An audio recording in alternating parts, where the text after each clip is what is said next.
Hello everyone, this is Meenakshi Rana. In this video, I am going to explain you Geography, Chapter 6, Major Landforms of the Earth. So let's start. Firstly, we will discuss about plateaus.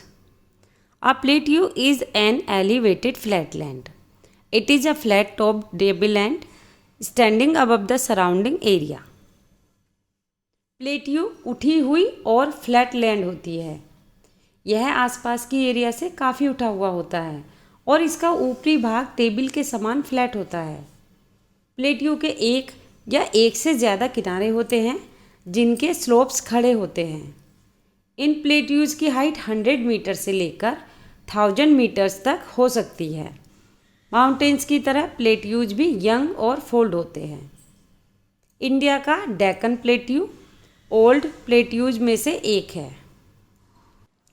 Kenya, Tanzania और Uganda का east African plateau और Australia का western plateau इस प्रकार के examples हैं। Tibet plateau figure 5.1 में आप देख सकते हैं। यह वर्ल्ड का हाईएस्ट प्लेट्यू है जिसकी हाइट मध्य समुद्र तल से 4000 से 6000 मीटर तक है। Plateaus are very useful because they are rich in mineral deposits. As a result, many of the mining areas in the world are located in the plateau areas.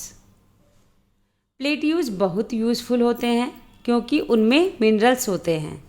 यही कारण है कि वर्ल्ड के बहुत से खनन क्षेत्र प्लेट्यूज एरिया में लोकेटेड हैं।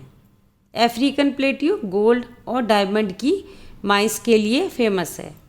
इंडिया में छोटा नागपुर प्लेट्यू में लोहा, कोयला और मैग्नीज के बड़े भंडार पाए जाते हैं। In the plateau areas there may be several waterfalls as the river falls from a great height. In India the Hundru falls in the Chota Nagpur plateau on the river Subarnarekha and the Jog falls in Karnataka are examples of such waterfalls.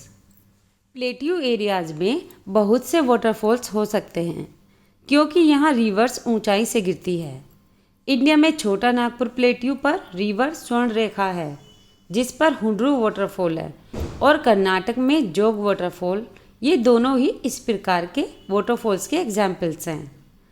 Lava plateaus में black soil होती है जो उपजाऊ होती है और खेती के लिए अच्छी होती है। कई प्लेट्यूज टूरिस्ट को अट्रैक्ट करते हैं। Now we will discuss about plains. Plains are large stretches of flat land. They are generally not more than 200 meters above mean sea level. Some plains are extremely level, others may be slightly rolling and undulating. मैदान समतल भूमि की बहुत बड़ी area होती है। ये generally मध्य समुद्री तल से 200 मीटर से ज़्यादा ऊंचे नहीं होते। कुछ मैदान काफ़ी समतल होते हैं और कुछ थोड़ा लुढ़कने वाले एवं लहरदार हो सकते हैं। मोस्टली मैदान नदियों और उनकी सहायक नदियाँ द्वारा बने होते हैं। नदियाँ माउंटेन्स के स्लोप्स पर नीचे की ओर फ्लो करती हैं और उन्हें इरोड कर देती हैं। वे इरोडेड मटेरियल को अपने साथ आगे की ओर ले जाती हैं। अपने साथ ले जाने वाले मटेरियल्स जैसे स्टोन, सैंड और सिल्ट को वे घाटियों में निक्षेपित कर देती हैं। इन्हीं निक्षेपों से प्लेन्स का निर्माण होता है। Generally plains are very fertile. Construction of transport network is easy.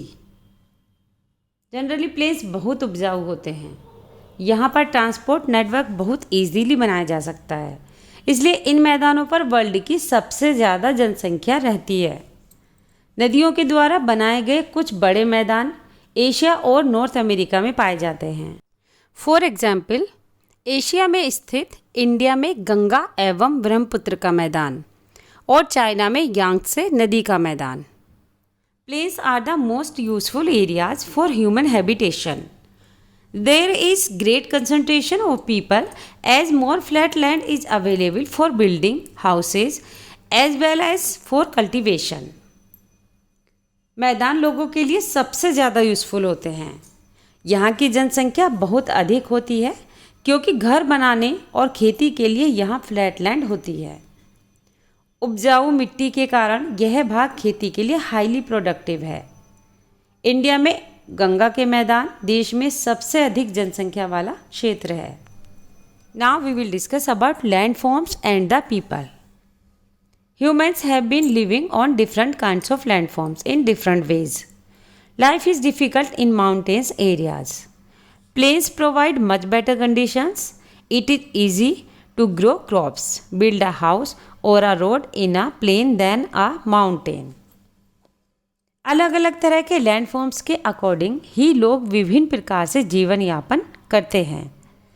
पर्वतीय क्षेत्रों की लाइफ डिफ़िकल्ट होती है, मैदानी क्षेत्रों की लाइफ इनसे बेटर होती है। मैदानों में फसलें उगाना, घर बनाना या सड़कें बनाना माउंटेन एरियाज़ की अपेक्षा अधिक आसान होता है।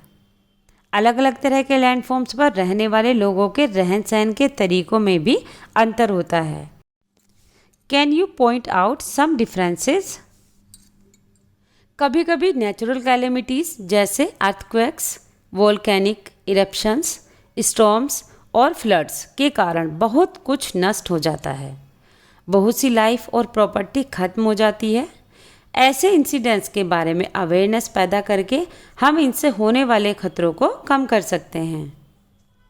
You may find out from your own surroundings in how many ways we use the land and water. हम कितने तरीक़ों से वाटर और लैंड का यूज़ कर सकते हैं, इसका पता हम अपने आसपास के क्षेत्र में लगा सकते हैं। अक्सर हम लैंड का यूज़ गलत तरीके से करते हैं, जैसे उपजाऊ भूमि पर घर बनाना। इसी तरह हम लोग कूड़ा किसी भी लैंड पर या पानी में फेंक देते हैं, जो कि उन्हें गंदा कर देता है। As you can see in this picture, हमें नेचर के इस इम्पोर्टेंट गिफ्ट का यूज़ इस प्रकार केयरलेस मैनर से नहीं करना चाहिए। यह हमारी ड्यूटी है कि हम आगे आने वाली जनरेशन्स के लिए पृथ्वी को बेटर बनाए रखें। Now look at this box. Do you know Swachh Bharat mission healthy mind lives in healthy body and for a healthy body clean environment particularly clean water, air and hygienic surroundings. Healthy body में healthy mind होता है और healthy body के लिए clean environment होना ज़रूरी है। Specially clean water, air और हाइजेनिक सराउंडिंग्स होना चाहिए। इन सभी प्राथमिक आवश्यकताओं को पूरा करने के लिए इंडिया द्वारा स्वच्छ भारत मिशन चलाया जा रहा है। So students, that was your all chapter. I hope you have understood very well. If you like this video, please subscribe to my channel and don't forget to press the like button. Thanks for watching. Have a good day.